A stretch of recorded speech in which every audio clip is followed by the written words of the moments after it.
Hello, and welcome to episode 100 Woo, woo, woo. of Killer Hangover. I am Beth. And I'm Bettina. I was just thinking, I got a little sidetracked. Are we going to say like episode 127 of Killer Hangover in the future? I know, it's hard enough to remember 89. 80. What number are we on? What state are we covering? No, we're going to have to. We're going to have to. Oh, wait, just a minute. How about 220? Oh my gosh. Mind blown. I cannot believe that we just celebrated 2 years of this podcast a little bit ago, and now 100 episodes. And boy, has it been a fun ride. Oh my gosh. We've met so many cool people. We've learned so many really fun things. And not so fun things, but Yeah. it's been such an interesting ride. We started this just kind of on a fluke because we shared the same interest. And it was kind COVID, and we were, what are we going to do with ourselves? It's like, it'd be a nice hobby to do, but it's definitely turned more into I mean, I can't even tell you the faces of people that looked at me. Does that make sense? No. Of people that looked at me like, you do a podcast with your mom? Doesn't she like drive you crazy? Like with your mom? Yeah, with my mom. Oh. And we're 100 episodes in. Well, people look at me and say, you do a podcast with your daughter? That is so cool. Oh. I know cooler people than you do, obviously. Ouch. Well, we've lasted 100. This might be the last one. I don't know. And we're not recording virtually. Holy I know. Cow. We made a point of that. Yes. Not for 100. Yes. Mom popped a bottle of sparkling. You We're know it. celebrating. What are we drinking, Mom? What kind of sparkling are we drinking? Well, I made for us a Cure Royale. Cur. Cure Royale. Okay. K-I-R. Cure. Pronunciation. We're 100 episodes in and still. Why change? Why changes? I've got a delicious rosé from Chandon. And then I added a splash of crème de cassis Crème de cassis. into it. And there you have the Cure Royale. So what is a Cure Royale? Is that just when you add like a fruit flavoring into your No, sparkling? that's when you actually add the crème de cassis Into sparkling? into sparkling. Oh, so we're like drinking a real cocktail. Yeah. I thought it was just another thing that you made up. I don't know. I was like, why'd she pick that name?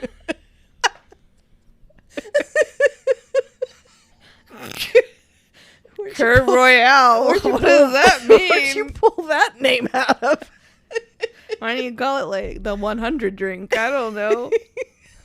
We'll name it after another dog. The Terrier cocktail. No.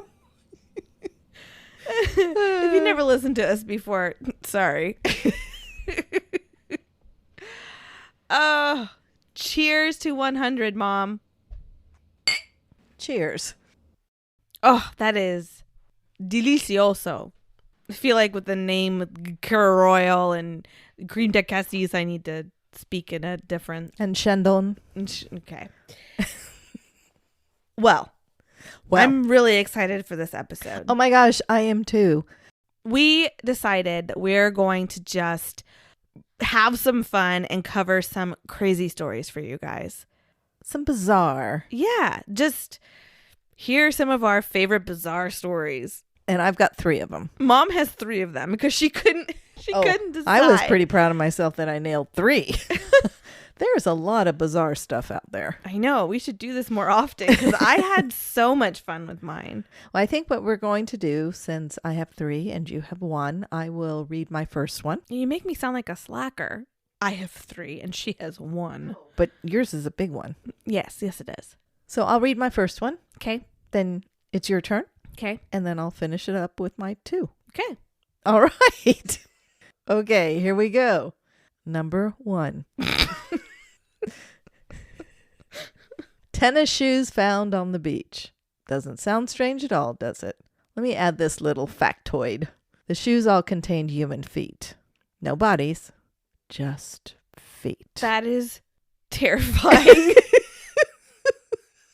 Like, I go out looking for seashells. Like, that would be terrifying. If Can I'm you like, imagine? oh, there's some tennis shoes. Oh, cool. And like, you kind of just look at them. Oh my God, there's a foot in there. Oh, just wait. The first shoe, containing a right foot, was found on the shore of Jedediah Island in August 2007. That is in British Columbia. Through DNA analysis, the owner of the foot was actually identified as a man who had gone missing in 2004. Also, in August 2007, a right foot, another right foot, was found wearing a sneaker on Gabriola Island, Canada. That owner was identified as a man who went missing in 2006. In 2008, 4 sneaker-wearing feet were washed ashore in different places in Canada. Foot 3 matched with foot number 5, a male missing since 2006, and 4 matched with foot number 6, a female missing since 2004. Okay, I have a really dumb question. It might not be dumb. How are they matching these feet with these people? Do toes have like toe prints? DNA. Oh. Oh my goodness. Oh my God, I don't know why I didn't think of that. Oh no. 100 episodes in, covering true crime, 100 true crime cases, and I am just DNA? What? Toes have prints. I told you it was going to be a stupid question. Oh okay, I get it. That is a stupid question. You should cut that out of the podcast. Oh my gosh. In 2009, only one sneaker with a foot was found floating in the Fraser River. DNA matched the owner to a male missing since 2008. Foot number 8 was found in False Creek, Vancouver. Its owner missing since 2010. In November 2011, a foot wearing a black high-top sneaker was found in British Columbia. That foot belonged to a man who'd been missing since 1985. Oh my goodness. That's an old foot. In 2012, a right-footed sneaker was found in False Creek. It was established that this foot belonged to the same missing man whose shoe or foot was found in 2009. So now we've got another match. So is this all like in a general area, or are you just telling us about feet found around the world? No, this is all Canada. Oh. Well, I didn't know where these rivers were. Don't look at me like that. Vancouver, British Columbia, it's all Canada. Okay. Now we're going to skip a few years that went by with no grisly discoveries until February 2016. 2 identical tennis shoes with feet inside were found at different times, washed up So weird. onto the Botanical Beach in Vancouver Island, BC, Canada. The shoes were black and blue New Balance running shoes. It was determined that although they were found at different times, these size 12 shoes belonged to the same person. Unfortunately, to date, that person has never been identified. Foot number 13, in case you've lost count, I had, actually. was found in December 2017. This one was a little different. And that's what I was referring to in the beginning when you said, oh my gosh, it's so gross. This one had the tibia and fibula still attached. No! And they actually had a picture of it. Oh! It was so cool. Mom, that's not cool. No, it actually was. That foot and joined bones belonged to a 79-year-old man who had been missing since September. So it's just bones. A fresher one. It's just absolute bones. Nothing else. I mean, you know. Oh, so it's not like a foot. It's No, in the foot. In the shoe. Yes, there's bone. In the shoe, it had been encased. So yes, there's more than bone there. But the tibia and fibula were not covered with anything. So they Fibia or fibula? Tibia and fibia. Fibula. Yeah, there you go. Tibia and fibia. That sounds like twin sisters that live next door. Like, Well, they do. They're bones that live next door to each other. But they were totally stripped, okay? oh no. God, you're weird. Okay. In May 2018, so we're getting closer to our time, the Great. right foot was matched to a male that had gone missing earlier that year. September 2018, a left foot was found and matched to a male who had also gone missing that year. That brings us to the last foot found washed ashore to this day. Okay, so New Year's Day, think about this. You're celebrating New Year's Day and you're walking out the beach in 2019. A foot enveloped in a boot on Jetty Island in Everett, Washington. It was established that this foot belonged to a 22-year-old male that went missing in December 2016. That's a total of 16 sneakers with feet. So what gives? Well, the answer is quite elementary, dear Watson. So do you have any ideas? No, I'm sitting over here totally aghast. Please explain to me. Is it like some, I don't know. I don't want to say something stupid again. I don't know. Okay, to begin with, human bodies naturally come apart at the joints when they're submerged in water for a while. So these people drown? Especially salt water. Sea critters help the process by going for parts of the body that are softest. For example, the tissues and ligaments at the wrists and ankles. So why aren't hands showing up on the shores, right? Because supposedly the critters are eating the wrists also. Well, because they're not enclosed in shoes, primarily buoyant tennis shoes. I was going to say, because they're all shoes. It's not like high heels washing Which up. describes the running shoes made recently. Feet wearing high heels or slippers or flip-flops aren't showing up on the shore either. It's all these buoyant tennis shoes. Oh my gosh. Yes. So why are the feet showing up on the shores of the Salish Sea, the body of water between Vancouver and Seattle that includes Puget Sound in the Strait of Georgia? According to Kathy Taylor, a forensic anthropologist at the King County Medical Examiner's Office, there are a lot of dead bodies in the Salish Sea as a result of having highly populated areas on the coast. Oh my gosh. Another important reason... So don't swim there. Another important reason the feet are found on the shores of the Salish Sea, I hope I'm saying that right, is because for the most part, wind moves from west to east. So along with the winds and the currents, floating things, the buoyant shoes, will be blown or carried to the coast. These are not the only feet ever found. In 2017, a sneaker with foot was found in a boat ramp dumpster on the Willamette River near Portland, Oregon. That same year, on the other side of the U.S., in Charleston, South Carolina, a foot in a tennis shoe was found on a dock.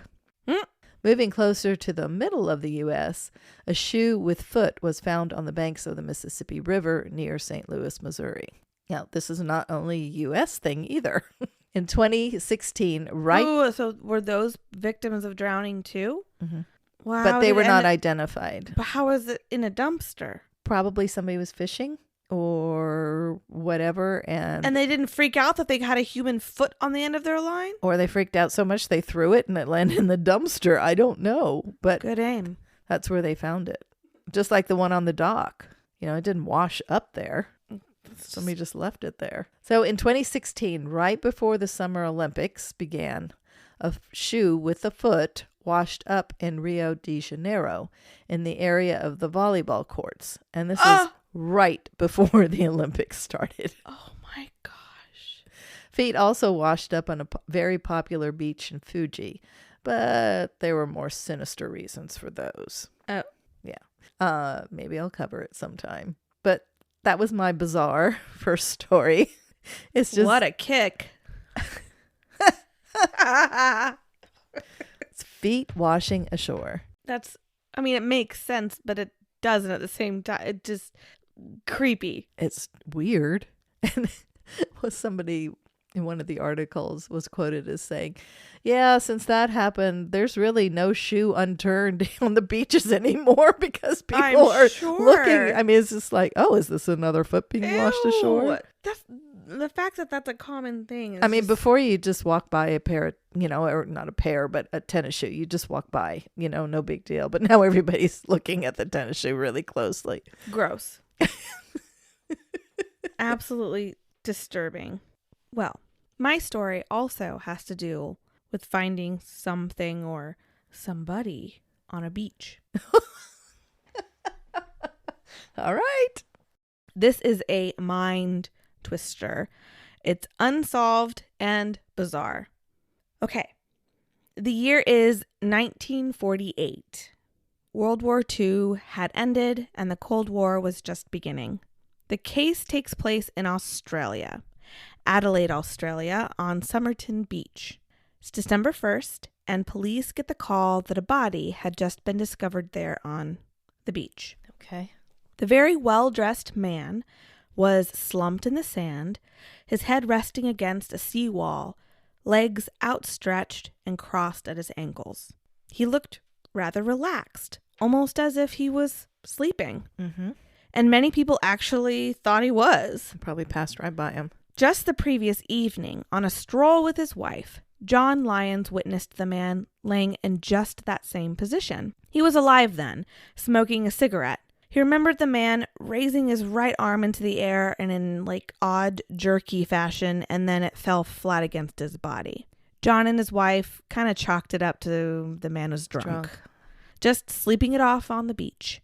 The next morning, December 1st, John Lyons had gone for a morning swim in the ocean and discovered some men gathering around something on the beach. Going to inspect the scene, he discovered the same man from the night before, laying just as he had, relaxed in the sand. Police are called, and obviously right away they try to identify this man. With his toe prints? Oh my God. I'm never going to live that down now. Nope. No, Mom, by searching his person. But the man has no identification on him. No wallet, no papers. Honestly, there's no meaningful belongings to identify him. And the guy is young. Why is he dead? There are no marks or anything on him to explain his death.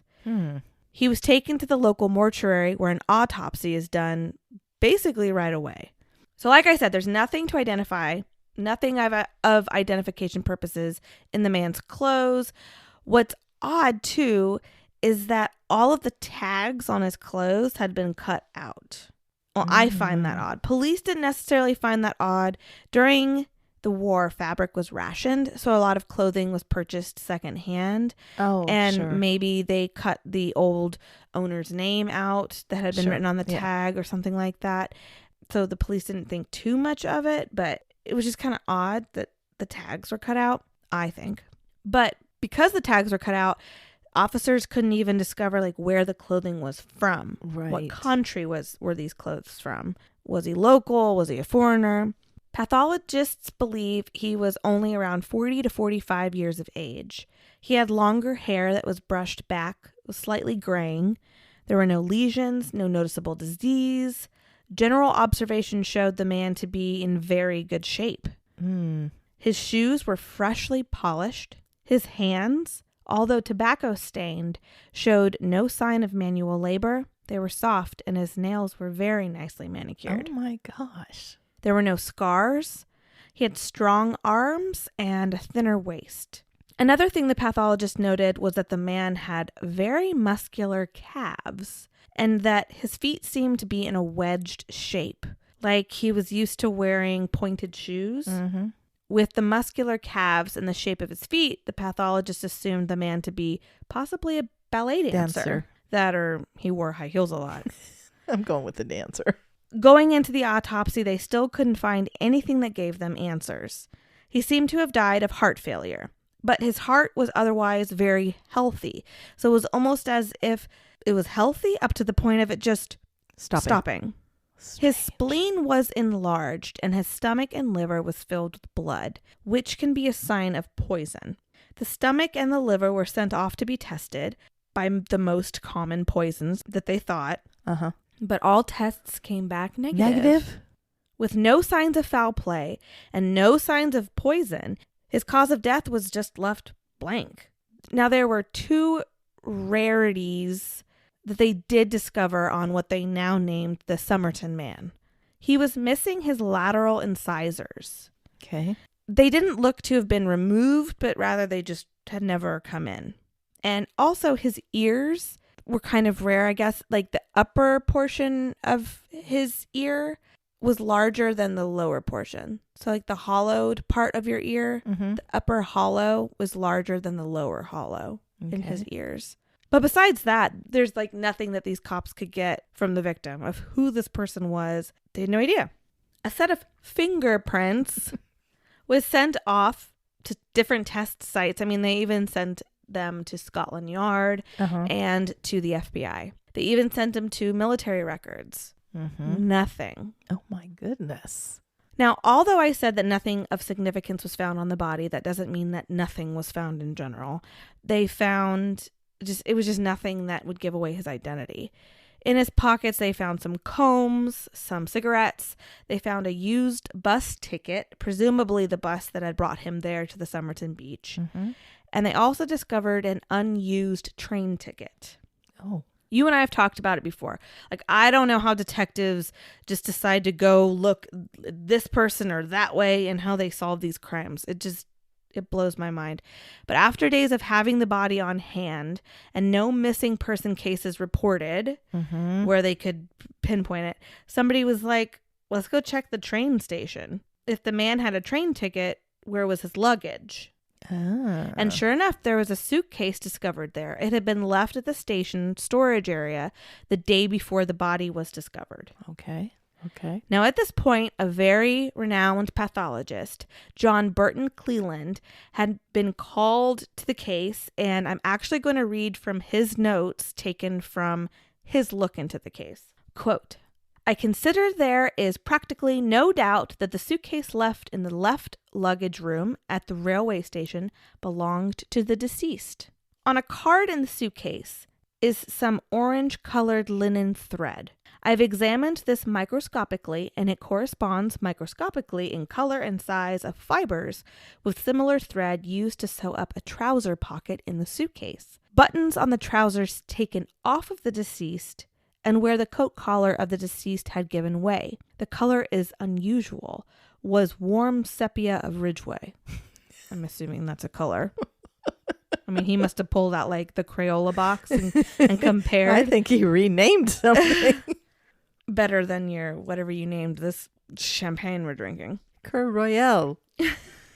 So, because of this fiber, they can say that this suitcase belonged to the deceased. Belongs to, okay. Other things they discovered were that the stitching on some of the items of clothing seemed to be of American type. And I even read in a couple resources that one of his ties had the stripes going from left to right, like diagonally. And that was what American designers usually did for their ties. Wow. I thought that was really crazy. So, like, okay, they assumed possibly American just by some of the types of clothing that were in there. Or, so like I said, some resources said the tie. Now, it was interesting because some items of clothing, I think like 2 items of clothing had the name Kean written in them, Kean. And then one item of clothing had Kean written in it with the E at the end, Keane. So some people thought maybe the E was for his last name. Oh. Like Kean, and then his last name started with an E. But they looked into this and nothing was ever found. So, weird. Okay, so that's where you start to go down rabbit holes. Like, was this guy trying not to be found who he was? Was this some kind of a red herring? Was this somebody else's clothes that he had bought and he just never took the name out of it? Name tags off of those, yeah. Very odd. So this pathologist, John Burton Cleland, his notes were really fun to read through. I printed them off and old school highlighted a couple things because it was really fun to read through some of his stuff. Like, he gives a description of the deceased. Quote, his hair was brushed back off forehead, no parting, fair approaching sandy colored, turning gray. Rather long, ? For a man. This item seems important in identification. Also, do many Americans brush the hair backwards more so than Britons? That's what he asked in the notes. I don't know. Nails of fingers and toes clean and carefully attended to, evidently particular in his appearance. So it was just really fun to read his notes. My favorite part here is where the mystery really gets interesting. As if it isn't already, okay. This is another quote from the pathologist's notes. In an easily overlooked small money pocket on the right side of the front of the trousers was a small piece of paper torn from its context with imprint in large letters. Tamam shud. I understand it's Arabic for completely, wholly. This may suggest the intention to commit suicide. But if this was meant to be found, why place it in a small pocket likely to be overlooked? He was evidently acquainted with Turkish or Arabic.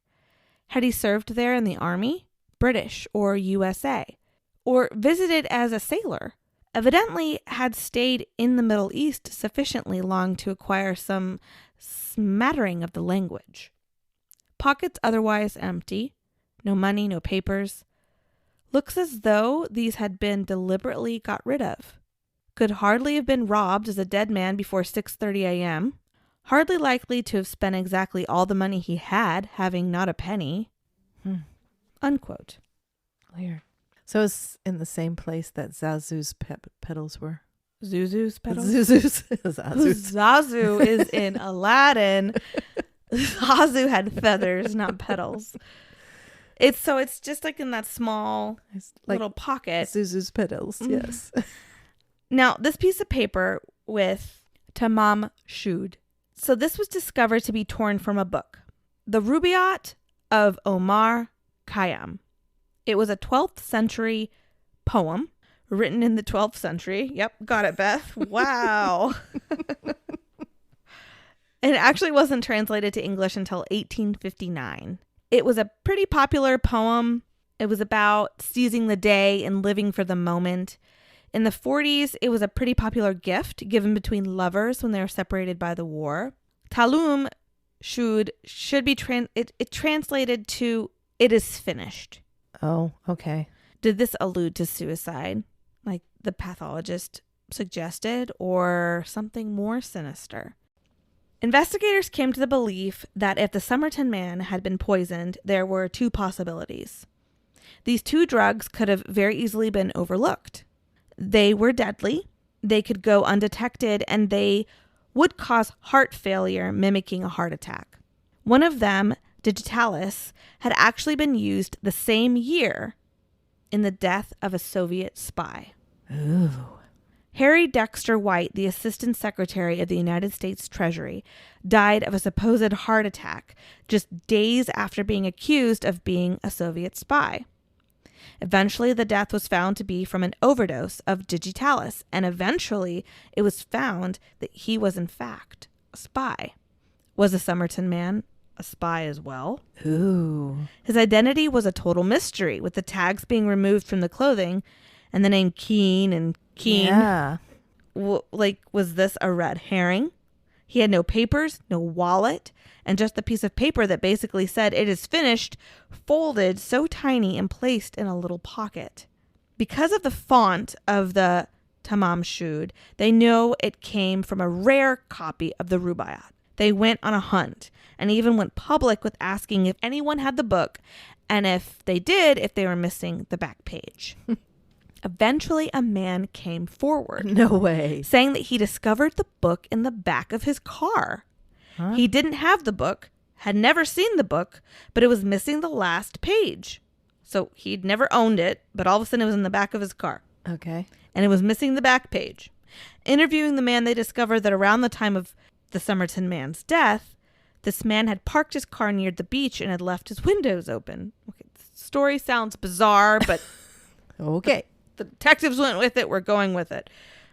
Okay, so he was interviewed and testing was done on the page or on the book. Uh-huh.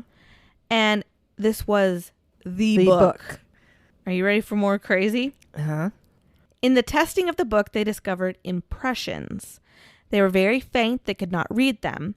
But it's almost as if the book was used as a hard surface for somebody to write on a piece of paper on top of it. Uh-huh. They used an ultraviolet light to discover the impressions. That's crazy. What'd they say? What they discovered was not words. It's very code-like. It's 4 lines of scribbled letters. Just random letters. Of course, these quote-unquote codes were sent to naval intelligence. Like, it was sent to many things. Like, what is this? He's the first Zodiac. And they said, this is not a code. Their Oh. best guess was that it was an acrostic of some kind. So the definition of that is, because I didn't know what it was, a poem, a word puzzle, or other composition in which certain letters in each line form a word or words. Underneath the 4 rows of letters was 2 rows of numbers. Police believed these numbers to be phone numbers. One phone number led to a local bank. The other to a young 27-year-old woman named Jo Thompson. Police go and interview her. Of course. She was a trained nurse from World War II. She claimed to be married to a man named Prosper Thompson, but police will later learn that they weren't actually married until a few years after this. Okay. She had a 3-year-old son. They asked if she had ever heard of the Rubaiyat. She had. Had she ever gifted it to somebody? She had, while she was training to be a nurse in 1945 to a man named Alf Boxall at the Clifton Gardens Hotel before he was sent off to the war. They start to question her more, and she starts to shut down. Now, at this point in time, it had been over 6 months since the body was discovered. They had embalmed the body, and they kept pumping with fluids as much as they could, but, they had to bury the sucker. It was not encased in a shoe. Before they had buried it, though, they had asked a taxidermist to actually create a bust of the man's head and shoulders. A taxidermist? Mm-hmm. They used to do those. Okay. That's what the resources said. Okay. They brought Jo Thompson to look at the bust that they had made, and they asked her is this Alf Boxall or somebody she knew? Mm-hmm. They're watching for her reaction, to see how she's going to react to this. And again, she's super suspicious. She sees the bust and then looks straight down at the floor. She looks so shaken that they actually believed she was going to faint. Oh my goodness. They asked, is this Alf? She said she didn't know. But investigators knew that this woman knew more than what she was leading on. Definitely. Alf Boxall is discovered alive and well, living in Australia, with his Rubaiyat book still sitting on his bookshelf. Oh, shoot. But Jo Thompson was still so odd about the Somerton man. But there's no evidence that they can even arrest her. Just because she's acting odd, everything just goes cold. Jo Thompson even asks for her name not to be part of the permanent record of the case. She doesn't want her name linked to the mysterious Somerton man. Oh my goodness. And at that, the official investigation ends. But my story doesn't end. In 2007, an electrical engineering professor, Derek Abbott, is obsessing over the case of the Somerton man. He is convinced at the theory that he was a spy. Mm-hmm. In the 40s, in Australia, a spy had been discovered dead with a copy of the Rubaiyat laying next to him. He was found in a park across the street from the Clifton Gardens Hotel. Oh. This is too much coincidence with the story he read in interviews with police and some mysterious nurse. Mm-hmm. So that's right. Her name wasn't in it. So he starts digging. A retired homicide detective was also obsessed with this at the time. He actually went through all the phone number listings of people and eventually found Jo Thompson. Detective Jerry Feltus interviewed Jo Thompson in 1979, but she refused to admit knowing the Somerton man, of course. Derek Abbott, the electrical engineering professor, was too late in finding her. She'd already passed. He spoke to friends and discovered her son, Robin. Mm-hmm. Remember, she had a 3-year-old son, and when the Somerton man was found, he had also already passed. But looking more into this son, Robin, who was born out of wedlock, some things were very interesting. Like I said, Robin was 3 at the time of the Somerton man's death. Other things like the fact that Robin was missing his lateral incisors. And his ears. And that his top portion of his ear was larger than the bottom. Oh, also, may I mention that Robin was also in ballet? No. Jo had signed her son Robin up for ballet at a very young age, which is very rare for the time period, for a boy to be in ballet. Mm-hmm. Perhaps she knew he had a talent, like his father. Discovering all of this, Abbott sent a photo of the Somerton man to Robin's ex-wife, asking her if she knew of any dancer that looks like him. Her response, Yes, her ex-husband, Robin. In 2010, Abbott went and met with Robin's ex-wife and their daughter, Rachel. So I know it's confusing because Joe can be a woman and a man's name and Robin, but so you had Joe Thompson. Mm-hmm. She had a son, Robin, who we don't know who the father is, but we're assuming is a Somerton man. Mm-hmm. They've both passed. But Robin's ex-wife, Mm-hmm. Robin and this ex-wife had a daughter named Rachel. So Abbott's going and talking to the ex-wife and the daughter, Rachel. Mm-hmm. Now, resources are a little back and forth here, but it's either the night he met Rachel or a couple nights later. But he asks Rachel to go to dinner with him. They're at dinner. He proposes and the two are married. What? They've been married since 2010. They have 3 children. Talk about really throwing yourself into the investigation. He really wants the Somerton man to be exhumed. He wants the DNA to be tested between the Somerton man and Rachel. Mm-hmm. And in 2019, the Attorney General of South Australia actually granted a conditional approval for an exemption if Abbott provided the funds, which would roughly be about $20,000. Now, obviously, there are so many theories. You know, you could go, and I kind of, maybe because mom's rubbed off on me, but the more sensible, like romantic story. The Somerton man and Joe Thompson met and fell in love before the war. Joe became pregnant. Maybe he knew about it, maybe he didn't, but she had the baby, Robin.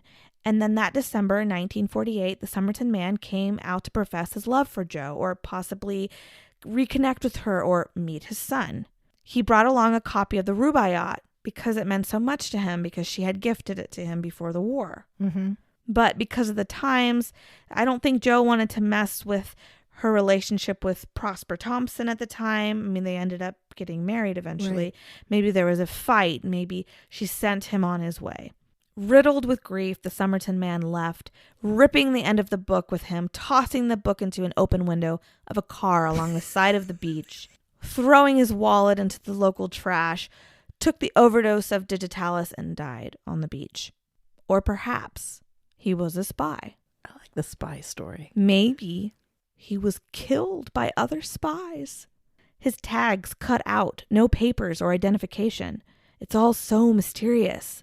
He was a spy or killed by spies, or maybe he and Joe were spies. Yeah, I think Joe has more to do with this. According to an interview with Joe's daughter, Kate, in 2013, on Australian's version of 60 Minutes, Kate honestly believed her mom was a Russian spy. She stated that her mother had a dark side. She also stated that her mom had said she knew who the Somerton man was, but would never tell. Joe Thompson had also said that the truth was known, but only by those higher than the police force. Ooh. The end. Wow. Interesting. Oh, she definitely knew more. Yes. Who knows? She was a nurse. Maybe she killed him. Yes. And we've learned, like, I don't know. I was a ding dong. I thought toes had fingerprints. But I always thought that, like, you run tests on something that it's just like you put the blood in there and then bing, Things it'll ding something. pop up. But No, I you didn't have to you have to specify be what specific. you want. Mm-hmm. So I mean, they ran it across like all the poisons that are the most normal poisons, but maybe they didn't run it against that poison. Like maybe it was a really simple poison, but they didn't run it. I don't know. But it's just bizarre that we don't know who he is. There's no papers, no wallet, no anything. Remember when I did the gosh, I don't even know what episode it was. The guy who killed people in the hospitals. Which episode, Mom? I don't know which episode it was. He was a nurse, I think, and he killed people that were terminal or in the hospital, and he kept going from hospital to hospital to hospital. Why am I drawing a blank? He used that poison. What, digitalis? Uh-huh. And there was another To kill the medication people. that was just like digitalis, but I couldn't even try to pronounce it. So you went with this one. yeah. Well, this was the one that kept coming up in resources too. But oh my gosh. But question. Okay, so in a way, we know that Rachel is his great granddaughter or granddaughter? Would be his granddaughter. What does that Well, prove? no. Rachel would be his granddaughter. Right. So what would that prove? And pretty much we already know that Robin was his son because of... Well, that cannot just be assumed. Maybe it would just be proven fact that they were related. But then maybe they could trace him too of... Yeah. My big thing too is like, okay, if he poisoned himself, where's the pill bottle? Where's the proof of that? Yeah. If you took an overdose of that, like... Well, I don't know. It would be close by to where you are. It would hit you pretty quickly, wouldn't it? I don't know. That's it. We don't know how long that would take to take effect. It could take maybe 15 minutes. Maybe he threw the vial in the ocean, or maybe he threw, someplace. So, if he committed suicide. But then, I don't know. It just sounds so weird. Mm-hmm. If he killed himself, why would he leave his train ticket in his pocket? Or a suitcase at the train station. Exactly. His train. It's like he was going to take the train. Would know that they would link that to, he would know that they would find his suitcase. Right. But it's almost as if he had a train to catch, but he had some time to kill. So he went and just wanted to walk the beach for a little while before he had to go catch the train, just to chill. But the first guy, the John Lyons guy who saw him on the beach when he walked by with his wife, that was at like 7 o'clock at night. And he seemed kind of drunk. Out of it. And then the next morning, like some woman saw him really early in the morning and she saw mosquitoes on his face. Ew. And she was like, man, he's really sleeping because he's not swatting away these mosquitoes. And she just kind of went on her way. But then I guess a crowd started gathering around him. And one guy kind of poked him at the leg, like, dude, what is going on? You're just, because he caught a lot of attention because he's in a suit, he's dressed up, shiny shoes, laying on the beach. So he clearly didn't go for a beach day. He didn't go to get a tan. And he had a bunch of dead mosquitoes around him because they sucked his blood and they got the poison. Ew. Good story. Thanks. I've been wanting to cover it for a while now. So I thought this would be perfect. Good story. Well, as I was just collecting my notes for you to start telling your story, I saw something that I highlighted, and this is in the pathologist's notes. Okay. It says, HCN and cyanides kill so quickly that the bottle could not be disposed of, and no containers found though searched for. If no ordinary poison, then the deceased must have special information to lead him to choose something difficult to detect. This guy was a spy. I'm going with that. Well, it's the most intriguing. I am going with that. And then there's all these other notes that is literal doctor chicken scratch. Stomach contents and... I'll have to send them to your sister to interpret. Mm-hmm. Okay. Are we ready? I am so ready, Mom. You just filled up my glass for me and I am ready. All right. This is my number 2. Oh, gosh. I became interested in my second bizarrity. Is that a word? That all sounded slurred. What? My second bizarrity. Bizarrity. If it's not a word, it should be. Yeah. Something that is the theme of bizarre is bizarrity. Okay, episode 100 is named Bizarrity. It's a name now. It is such a cool word. Anyway, when I watched the second season of Unsolved Mysteries, episode number 4, titled Tsunami Spirits, it uncovers the aftermath of the March 2011 earthquake that rocked the Eastern Asian Sea floor. The quake could be felt for 6 minutes. Oh my Can you imagine that? gosh. Triggering the tsunami that devastated Ishinomaki, Miyaki. Oh gosh, here we go again. I looked it all up. My gosh, our patrons right now are laughing because it's very similar to your Hawaii episode you put out for them. Just a bunch of gibberish. Ishinomaki, Miyagi, Japan. Oh gosh. Specifically, stories of spirits that were encountered after the devastation.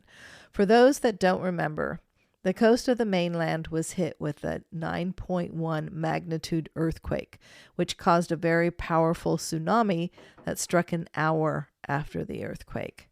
To give you a little idea about the tsunami, some waves measured 128 feet Oh my high. gosh.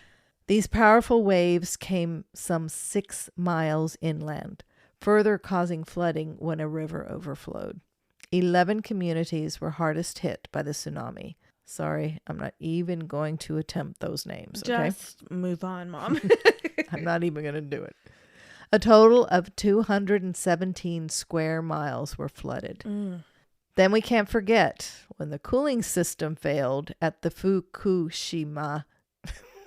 Sorry. Oh, no.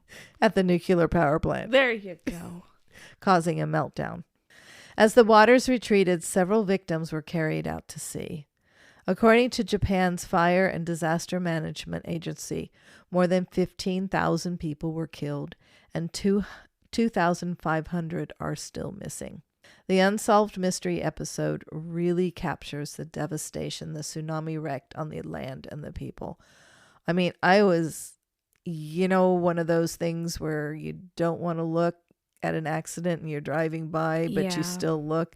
That was kind of the way I felt watching this episode. It was like, I really don't want to see this. This is so horrific because it was true life. Like It was footage. And footage. Stuff. Yeah. But you couldn't tear away from it either. It was awful, awful. I can't even put into words.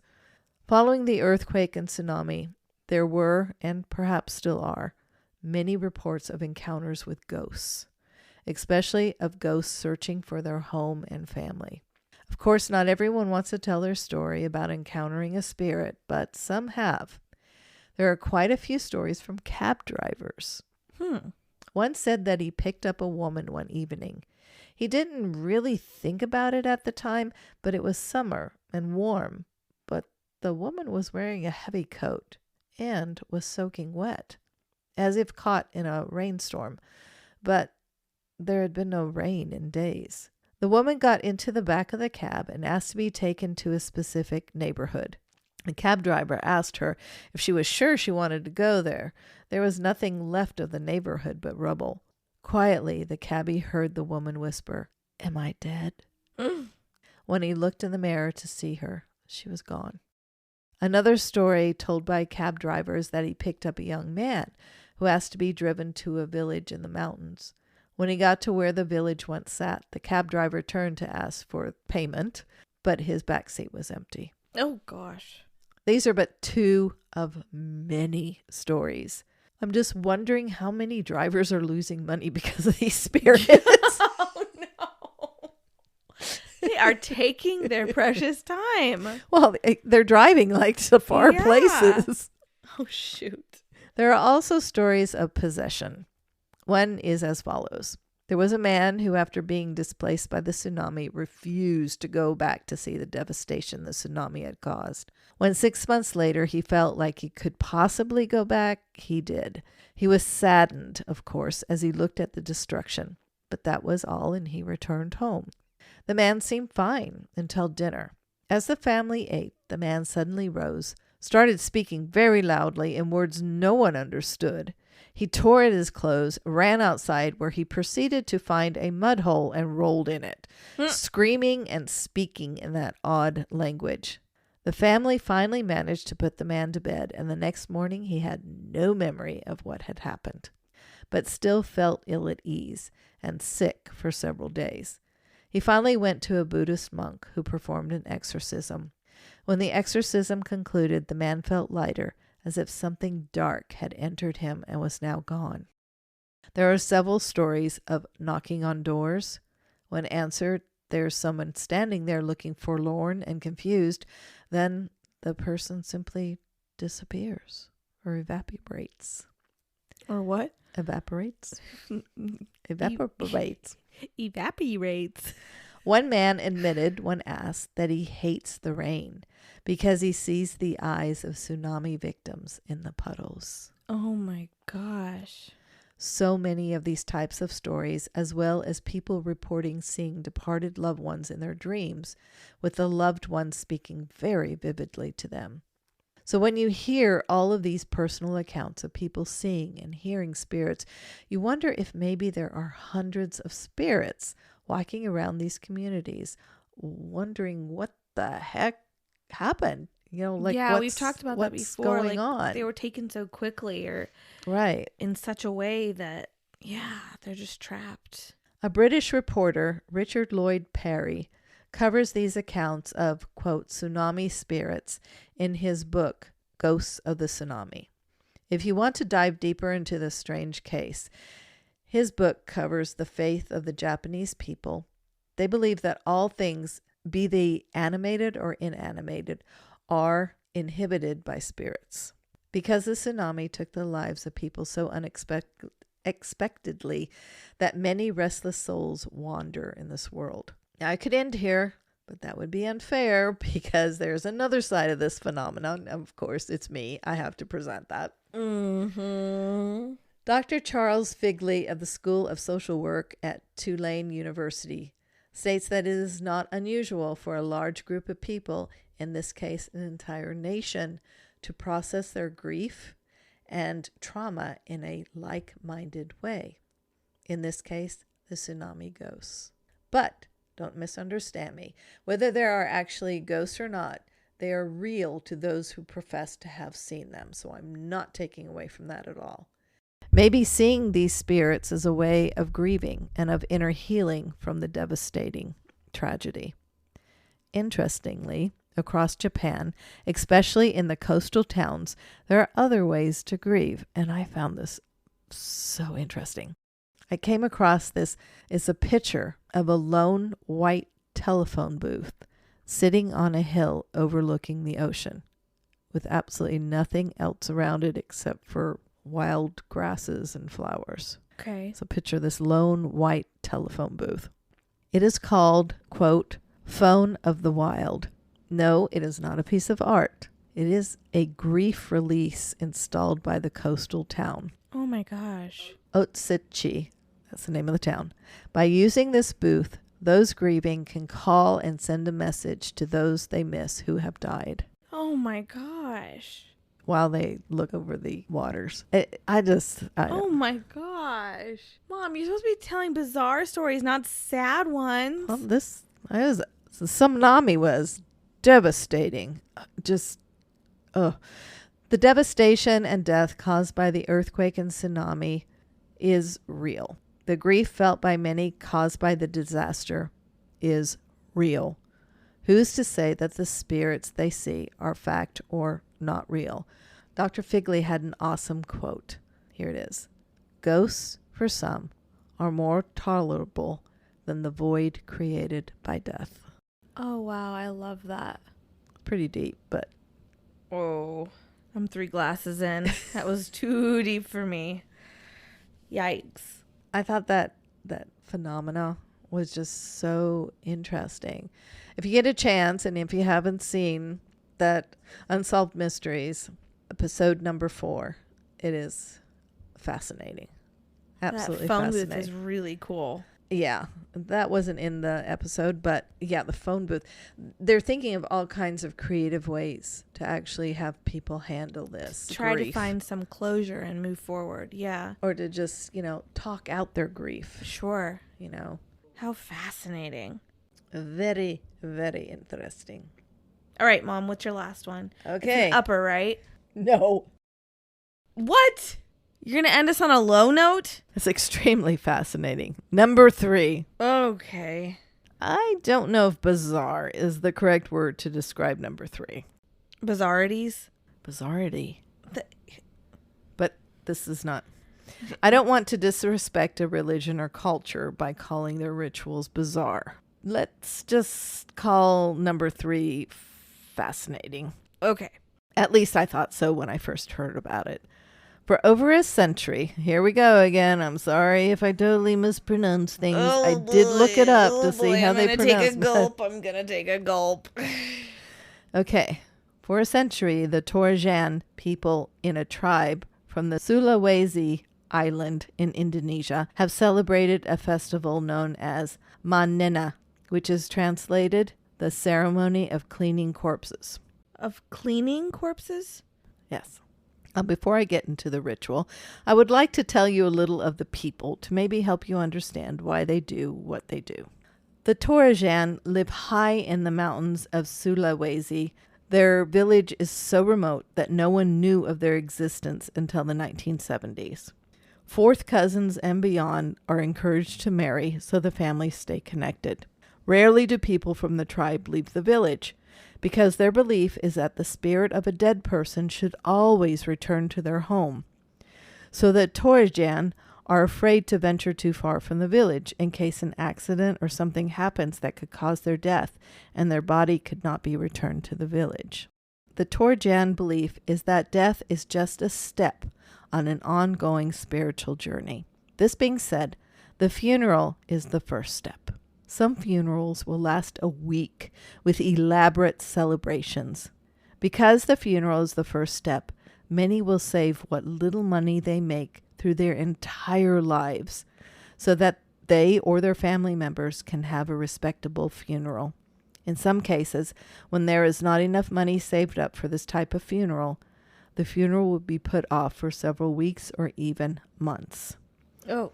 Now, when I was looking at this, we're talking about, they do embalm. Oh, okay. We're talking thousands and thousands of dollars.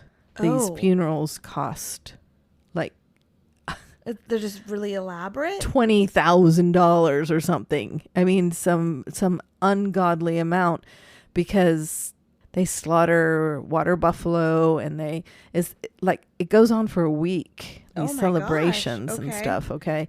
Oh, what they're buried in, the caskets, I guess, are elaborate in themselves. I mean, it's very interesting. Okay, so sometimes the funeral is put off, okay? Meanwhile, the embalmed corpse is housed in a tongkornen, which are literally houses to store the dead. So are they on ice? Like what? I don't understand. They're embalmed, okay, and they're in their caskets, and they're in these houses. Okay. After the funeral, the deceased is buried in the family mausoleum. Okay, so, but while they're being housed in the Tonkernen, the family members will come and visit them and will bring food to them and we'll talk to them. So then they're buried in these family mausoleums. But this extravagant funeral, when it does happen, is not the last time the deceased loved one is seen. Every 3 years, during the festival of Menenana, the Torajan villagers exhume their dead relatives. I'm uncomfortable, so I'm trying to not laugh through the uncomfortableness right now. This is not an easy feat, as the mausoleums are built into steep rock. So literally, dig these corpses out. Literally, they are in the side of a mountain. So they have to go up there and they basically hoist the bodies down. Okay. Then they stand them up in the sun after they take them out of the casket. They stand them in the sun for a while to dry. Then they clean them and dress them in new clothes, stand them up and pose with them for family photos. Hold on. So how haven't they so they do this with all of the deceased in their family? Uh-huh. So they got grandma, grandpa, uncles, aunts. Some of them do. Yeah. Great grandpa's in there and Uncle Ted from my second cousin twice removed. Well, they're not. But there's family pictures with a few, so 3 or 4 dead people standing there. Still staying corpses though? They can still stand up. Or they can still stand and wash and dress them. They embalm them. Sure. And then they wrap them. They mummify them somehow? Yeah. I mean, they're decomposing slowly. You could tell that by some of them, but they're mummified. I mean... And they brush them off with this little brush. They're cleaning them off, and they brush them off with this brush. Then they pose them in family pictures. Okay, I don't know. I don't want to be disrespectful, but how does that help you move on from somebody's death? That would make it so much harder for me. But they're still part of you. That's just it. We have such a different... bodies aren't. Your soul, sure, but those bodies are just... But we have such a different view of death than these people do. Oh, that's fascinating. And these pictures include any of the family deceased. Babies. Oh. children, Oh, okay. Oh. parents, grandparents, etc. And if the deceased liked to smoke while they were alive, well, heck, let them smoke. So a cigarette's put in their mouth. A smoking cigarette is put in their mouth. In one picture, the family was standing with the deceased who had a hat, sunglasses, as well as a cigarette in his mouth. While bodies are out of the coffins, the old coffin is repaired or even replaced to stop the bodies from decomposing quickly. And if you ever see pictures of these bodies, some of them are truly amazing. I have to Google this right now. After the deceased is put back, then things that they enjoyed while alive are also placed within, like phones, flowers, and if they happen to have had a favorite pair of sunglasses, well, those are put on the face of the dead. Anything that they really enjoyed is put in the coffin as well. I find it interesting how much we in Western culture seem to be afraid of death. One reason I believe is that we are so sheltered from it. In the Torajan culture, children are brought up seeing their dead relatives. They don't fear them. It's just a part of life. If a family cannot afford a funeral and the deceased relative is housed in the Tonkernin for however long, the family, along with the children, will visit the relative daily, bringing them food and drink. One picture that I guess should have been sad or even creepy, but wasn't to me after my research, was a picture of a father holding the standing corpse of his little daughter, and his other daughter, living, sitting beside her dead sister.